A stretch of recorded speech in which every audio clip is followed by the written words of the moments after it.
Welcome back to A-Push. Today we're going to put the rest of the colonies on the big board today, dealing with both the Chesapeake colonies, the rest of the southern colonies, but most importantly, today we're going to be focusing on the Middle Colonies, the region that was settled last and the one that we haven't talked about yet, as we've been perpetually bouncing between Massachusetts in the north and Virginia in the south. So, the most important takeaway from today are the Middle Colonies, not necessarily the rest of them. So here are your objectives. Take a moment and process them. All right, so let's put the rest of the colonies on the big board. First, Maryland, founded very early, but kind of a weird colony, not really fitting into the narrative of any of the others. Maryland is, of course, just north of Pennsylvania, just south of Pennsylvania and just north of Virginia. So it's going to have some of the characteristics of both. It has this very strange flag because it was gifted as a royal grant to a English noble who envisioned this as his own perfect Catholic kingdom. He was the person in question is Cecilius Calvert, who is the Lord of Baltimore, hence the largest city in Maryland. Cecilius Calvert was a Catholic who faced oppression in England and so had this perfect, happy vision by which he would live in the New World as a feudal lord and everyone else would be serfs on his estate bound to him. Surprisingly, he was unable to convince people to come over and be his serfs, and he was unable to convince large numbers of Catholics to come over. And so Maryland exists in this weird place where they actually embrace this crazy idea called religious toleration, where they wouldn't ask any questions about your religion and they wouldn't persecute you for it. Some of the other colonies were religiously tolerant. Virginia was also religiously tolerant, but not as tolerant as Maryland, who would even allow Quakers, and we haven't talked about Quakers yet, but we'll get into Quakers. They would even allow Quakers to practice openly, something that was allowed in very few other colonies, including Rhode Island even had a problem with that. So, economically, Maryland became like a miniature, half of the southern part became a miniature Virginia with slave plantations and tobacco, and the northern part became a miniature Pennsylvania with small-scale farmers growing crops, things like that. So there's Maryland. It's on the board. Wonderful. The Middle Colonies are sort of difficult to put into a box because, as you can see here, economically, they're very diverse. And of course, Middle Colonies, we're talking New York, Pennsylvania, New Jersey, Delaware. But honestly, we're really talking New York and Pennsylvania because those are the two largest colonies in the Middle Colonies, and those are the ones that are going to dominate both politically and economically their less populous neighbors, a trend that exists to this day. So let's put them on the board. First, we have New York. New York was originally a Dutch colony as the Dutch settled on Long Island here and then along the Hudson River, whereas the English, butting up against Puritan settlement along the coast of Connecticut and then, of course, in Massachusetts. The Dutch wanted to establish this as a trading post. The Dutch were building a relatively large trading post empire at this point. Hopefully, you know the Dutch East India Company from world history. And so their goal was to set up this trading hub at a city they called New Amsterdam on Long Island, right at the mouth of the Hudson River, where they could trade with Native Americans. It quickly grew into somewhat of a thriving trading post, and it was relatively successful, making the Dutch money for the first 30 years of its existence. At the same time, the English were settling what is today New Jersey, but was then East and West Jersey. These were, again, royal grants to friends of the king.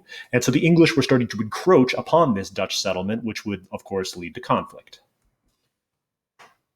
Second Anglo-Dutch War is one of a series of 4 mercantilist wars that we're going to totally skip over because they're pretty much all naval wars, and for the most part, at the end, it was status quo antebellum. And so we're not going to get into the specifics of the war, but during this war, the English did lead a successful attack on New Amsterdam and New Netherlands, capturing it, and then rechristening it New York. So the demographics of New York, and honestly, the politics of New York today, are clearly divided between New York City and then everything else. New York City, of course, is at this point was a thriving metropolis, and even today is a thriving metropolis.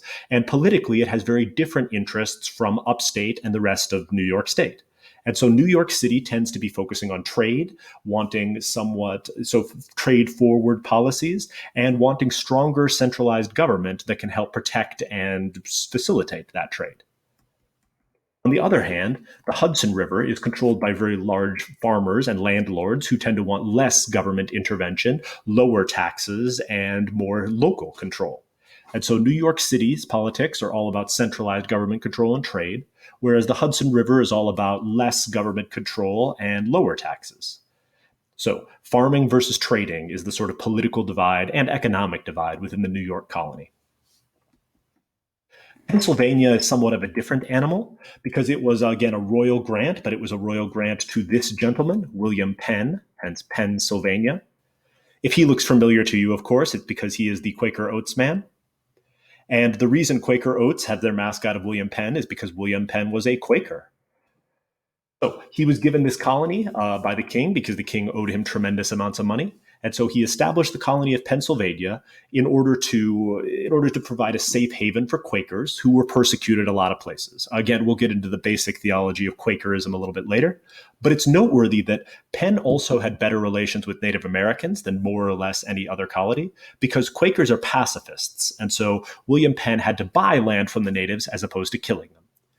As we noted earlier with Rhode Island, this did create some conflicts because there's differences in how Native Americans versus Europeans viewed land ownership, but it was better than, the massacring that defined the rest of the settlement of the colonies. It should be noted that this didn't necessarily mean that he totally respected Native Americans, and in the walking purchase, this was one of a famous fraud where they bought the amount of land that one man can walk in a day and then hired a bunch of fast runners and did a bunch of lying about how much land they covered. So, yeah. They got significantly, William Penn was able to get significantly more land from the Native Americans than they thought, and this would be continued throughout the history of Pennsylvania.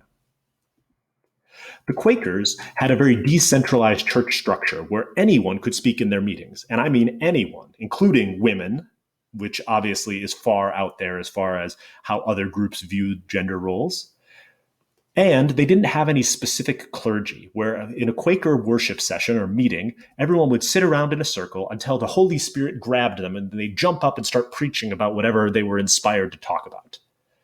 This very egalitarian structure would flow throughout all of Pennsylvania. And whereas New York was controlled by big landowners, Pennsylvania would sell land to any settler who would come in, and their property requirements for voting were incredibly low. And so Pennsylvania quickly became what's known as the best poor man's country because it would allow any settler in, and by coming in and getting a small amount of land, you could participate in politics. And so Pennsylvania was incredibly egalitarian. This led to, of course, a significant increase in settlement, which would challenge Penn and the Quakers' pacifism. Because first, some of the people who are coming in are not Quakers, and secondarily, as both the city of Philadelphia, which became one of the leading cities of the colonies, expanded and people moved westward, they moved onto land that was owned by Native Americans, and there was often conflict, especially between these new non-Quaker settlers and Native Americans. This is the famous Conestoga Massacre, which we will definitely get into a little bit later. The colony of Delaware was carved off from Pennsylvania, kind of, and it did become its own state. It used to be a Swedish colony called Nya Sverige, but pretty quickly the Swedes were overwhelmed by the number of English settlers coming in. And Delaware was technically a part of Pennsylvania, but eventually was sort of carved off to be its own colony, and it was a self-governing part of Pennsylvania. So not really its own colony, but also not totally part of Pennsylvania. It's complicated and you don't need to know those details. Anyway, Delaware is super boring, and if I have my way, we'll never talk about it again. Then you've got the Carolinas in the South. The Carolinas were originally designed to be this utopian society by the philosopher John Locke, who I think we're going to get into next lesson. But it was supposed to be this neo-feudal society with a constitution written by John Locke. But in reality, that didn't happen at all. Instead, you got a bunch of planters from Barbados who set up a massive rice plantation in South Carolina, enslaved a bunch of Native Americans, and then brought in a bunch of African slaves from the Caribbean. So no perfect neo-feudal society. And South Carolina was just a slave-owning society, much more so than even Virginia. The Carolinas eventually were divided up into a low country, back country area, with the low country in South Carolina being primarily dominated by slave owning rice and tobacco farmers, whereas the northern part of Carolina, what would eventually become North Carolina, was broken off from South Carolina because it was mostly overflow of indentured servants from Virginia. And so if you look demographically, North Carolina looks very much like the back country of Virginia, although I should note eventually the Tidewater area of North Carolina was settled as well. And the low country of South Carolina looks much more like the Tidewater region of Virginia. Although, again, the back country of South Carolina was also eventually settled. But there's this clear divide. And so these two Carolinas were carved off because, of course, the political interests of former indentured servants varied drastically from the political interests of wealthy planters in South Carolina. So, small farmers in North Carolina, massive slave owning plantations in South Carolina. Georgia is a weird sort of thing that was carved off. It was originally sort of a prison colony slash border area where James Oglethorpe tried to again rule a perfect utopia where there were strict laws on everyone coming in, but everyone could get some land. But in the end, it turned out the land of Georgia was very good for plantation agriculture, and so slave society.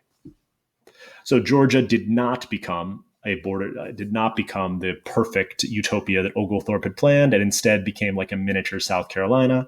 And I think that's all of our states on the board now. So hopefully the Middle Colonies piece stuck out to you, and you can describe how the Middle Colonies varied from the other colonies, and also hopefully understand how Maryland fits into the sort of middle place that it sits, and how the rest of the Southern colonies became miniature Virginias.